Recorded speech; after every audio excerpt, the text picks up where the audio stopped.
Sejam bem-vindos a mais uma aula.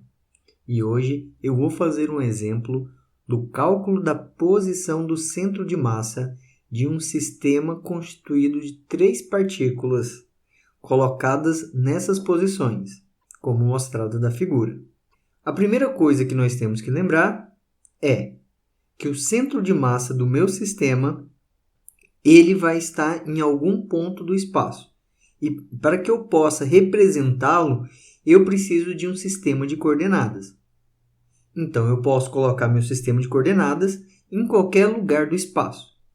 Por exemplo, neste ponto.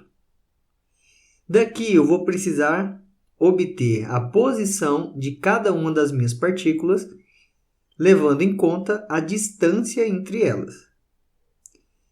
Eu vejo que se eu usar esse sistema de coordenadas, eu vou ter um trabalho a mais para representar as posições das minhas partículas.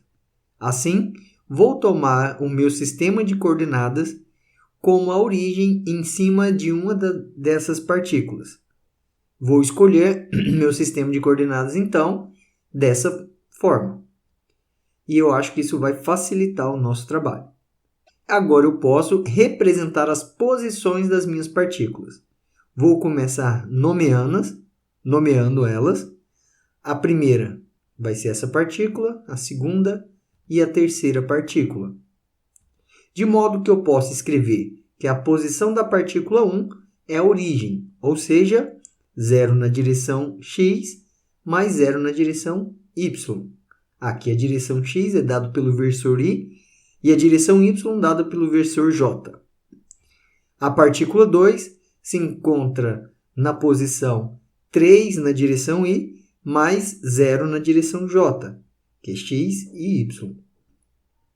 Já a partícula 3 encontra-se na posição 0 em x e na posição 4 em j, ou y.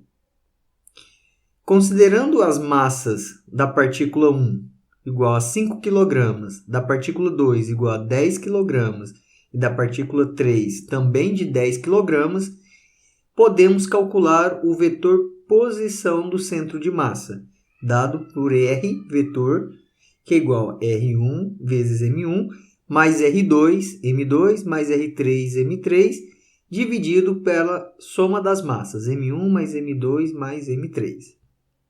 Como visto no vídeo anterior, ou no vídeo do cálculo da posição do centro de massa, vai estar aqui no card, nós chegamos que esse vetor do centro de massa pode ser escrito como uma componente x na direção y, mais uma componente y na direção j, mais uma componente z na direção k.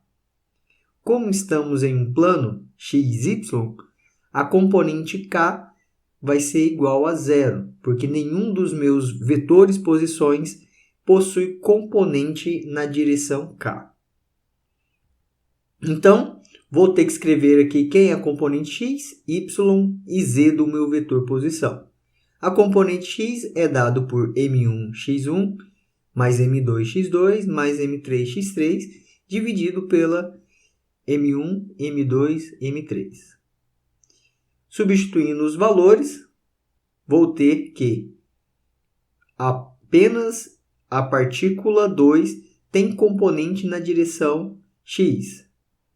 Multiplicando M2 por X2 e dividindo pela massa total, eu obtenho 10 vezes 3 dividido por 5 mais 10 mais 10.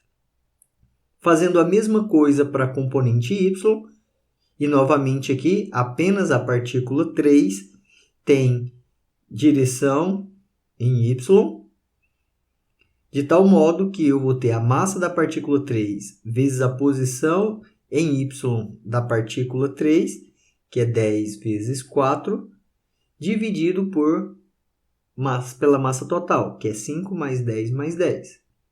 Então, para x eu tenho 30 sobre 25, simplificando é 6 sobre 5.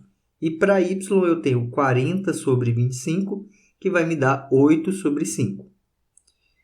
A direção z, que é o componente z, eu não tenho nenhuma componente dos vetores posições das partículas nessa direção, ela vai ser igual a zero.